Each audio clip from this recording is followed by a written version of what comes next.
¿vale? Y a nivel de adaptación, al final tú tienes que adaptarte al paciente, ¿vale? Relacionándolo con el éxito de muchas terapias actualmente, se han mantenido esas terapias porque funcionan, pero nadie sabe el por qué funcionan, ¿no? Un poco con lo que pasaba con la cognitivo-conductual y con algunas más. Entonces, da la impresión de que la rama de la investigación se desliga mucho y cada vez más de la rama aplicada.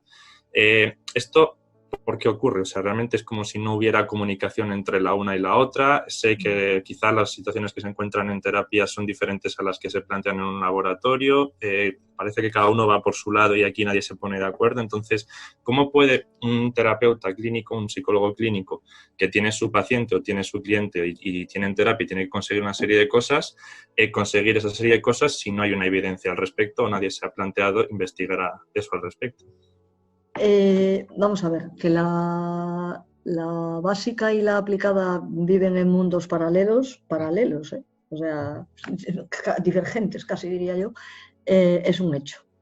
También creo que cada vez hay más, no tanto los mundos en su totalidad, pero sí personas de básica y personas de aplicada que intentan combinar, o sea, intentan beneficiarse mutuamente. O sea, pienso que poco a poco ese paralelismo, esa divergencia que los mundos como tales tienen, hay seres, entes que salen y intentan meterse en uno, meterse en otro, y en la medida en que eso vaya creciendo, pues al final los mundos van a ir acercándose mutuamente. ¿Por qué ocurrió? Pues ocurrió por la historia de la modificación de conducta que todo el mundo conoce. O sea, primero eran lo mismo y cuando los psicólogos aplicados, llenos de potencia de cambio, dijeron, nos podemos comer el mundo, podemos con todo, empezaron a dar soluciones a toda velocidad y claro, el mundo experimental no podía seguirlos.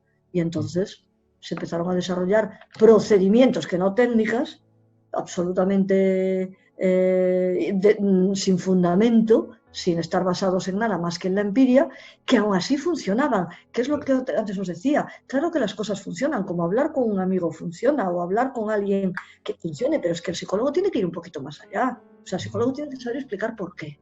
Y esto es lo que ahora no ocurre. Y en esas explicaciones se caen en cuestiones absolutamente anecdóticas, cuestiones pues de andar por casa, ¿no? Explicaciones que harían enrojecer a un buen psicólogo. O sea, a mí me da vergüenza. Me da vergüenza a veces escuchar a mis colegas y escucharlos desde luego en la televisión. O sea, eso, Sí, ya insisto que a veces no es culpa de mis colegas, sino de que los periodistas se sesgan y cogen esos datos, esas frases más lapidarias que descontextualizadas suenan espantosamente.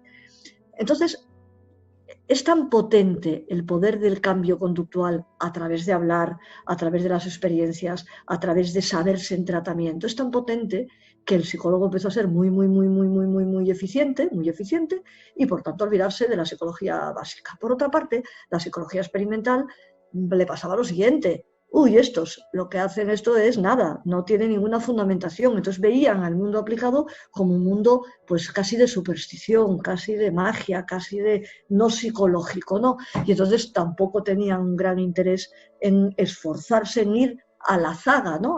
Resolviendo los posibles problemas que le pudiesen plantear. Entonces, los psicólogos aplicados vivían a espaldas del mundo experimental y los psicólogos experimentales vivían a espaldas y viven todavía ambos a espaldas del mundo aplicado.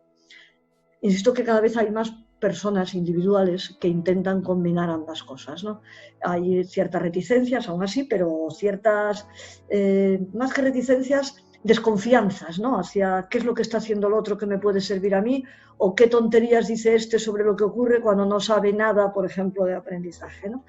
Pero yo creo que esto es lo que motivó el disparo absoluto de estrategias, de procedimientos, de las llamadas técnicas que no tenían ninguna fundamentación experimental y por tanto el experimental dijo, ahora pues seguís vosotros con vuestro rollo, esto ni es ni psicología ni nada y nosotros seguimos aquí trabajando sobre lo nuestro, ¿no?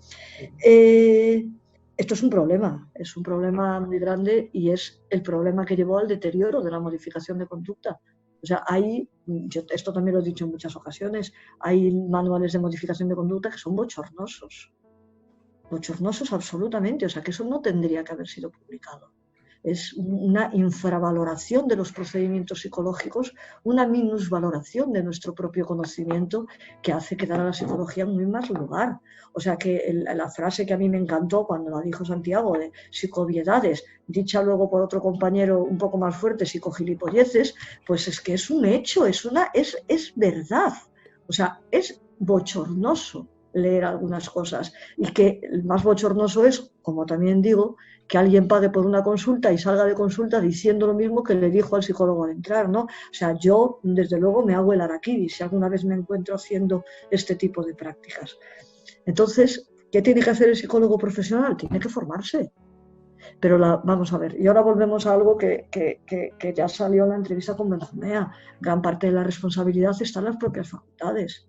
O sea, los planes de estudio están hechos con los pies. Están hechos de cualquier forma que todo menos pensar en un conocimiento construido, poner los cimientos y luego poner las bases y luego tal. O sea, nada. Es una cosa absolutamente deslavazada, no tiene ningún criterio de orden ni organización, no hay asuntaturas llave. Por ejemplo, yo puedo dar psicología clínica a una persona que no ha dado técnicas de intervención ni ha dado análisis funcional. Entonces, ¿cómo es posible? O sea, ¿qué le voy a contar? ¿Lo mismo? Pues claro, ahí me veo que hay unas semanas al año que tengo que dar lo mismo en las 3 asignaturas, porque es que si no, no hay forma de ponerlos a la par, ¿no? Y hablo de lo que conozco, pero ocurriría, no es que mis asignaturas sean más importantes, son las únicas que conozco, pero esto ocurriría con cualquier otra asignatura en cualquier plan de estudios. El que no haya un laboratorio de experimentación, el que no haya investigación, o sea, que la investigación sea pasar cuestionarios en un colegio y sacar unas estadísticas de estrategias que utilizan los maestros para mantener la atención de los estudiantes, pues es que a mí se me caerán a los pies. Entonces, son los propios psicólogos aplicados, pero es que lo que traen detrás los psicólogos aplicados, que es toda su formación en la universidad, es un desastre. Un desastre.